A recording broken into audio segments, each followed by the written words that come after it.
Hi, it's been a long while since my last video, so I just want to do a quick one on this area to determine the relevant dates to carry forward your unabsorbed items. So basically, you know that you can carry forward CA, trade losses, and donation. So as far as CA is concerned, CA means capital allowance. The relevant dates will be as such that you see on the left hand side of the table, whereas trade losses and donation will have the same relevant date. So I'm going to only explain just one for the trade loss and donation. So let me start with CA first. So in order to establish the relevant dates, you will need to know, okay, these two statements. All right, so you have to determine the two relevant dates. And now how to go about doing it? Basically, you need to find out which year the CA came from. So for instance, if you want to carry forward YA 2019 CA to 2020 to set off, because 2020 is profitable. Basically, we will set off against the profits of YA 2020, right? So how do you go about doing it? So the first relevant date will be 31st December of the YA year in which the CA came from. So for this example, the CA came from YA 2019. So the year here will be 2019.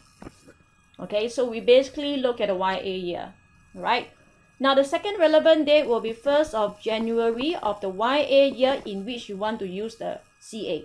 So your plan is to utilize the CA in YA 2020. So the year here, you should write 2020. So we basically follow the YA year as far as carrying forward CA is concerned. All right. Now, then for trade losses and donation, if you want to carry forward, do bear in mind that the first year, or rather the first date and the year is different. Okay, the first date. The year and the first date is different because no longer we are looking at YA year, we should be looking at financial year. Okay, so for instance, you want to carry forward YA 19 loss. Okay, so I'm going to explain loss. It will be the same for donation. You want to carry forward to YA 2020 to be set off. Right, so the first relevant date, okay, will be 31st again, December of the financial year in which the trade losses were incurred. So the trade loss came from which YA 2019, but we are not looking at the YA year, we are looking at the financial year. So the financial year ended, right, for YA 19 will obviously be 2018. So you should be writing 2018 instead because they are asking for financial year, not YA year. Okay? And then when we are looking at a second date, we are going back to the YA year again. So you see the color here. All right, I'm using different colors so that you can differentiate between the different requirement.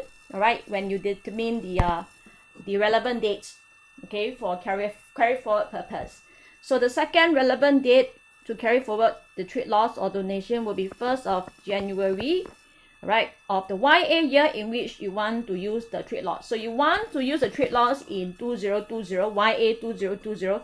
So the year here has to be 2020. All right, so it is actually this easy.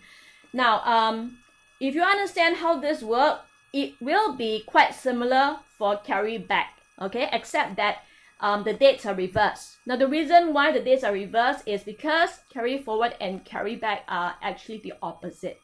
All right, but do take note as far as donation is concerned. If you want to carry forward donation, now even though the relevant dates are similar to that of the losses, for donation you can only carry forward a maximum of 5 years, and after which, if you do not utilize a donation after 5 years, it will be forfeited. All right, so the reason why we have to establish the relevant dates is to find out whether the common shareholders on the two relevant dates are substantially similar. All right, is there any substantial change in the shareholder? If there is substantial change in the shareholder, then you will basically not be allowed to carry forward the unabsorbed item. All right, so that's all I have for today, and I hope to see you soon. Bye.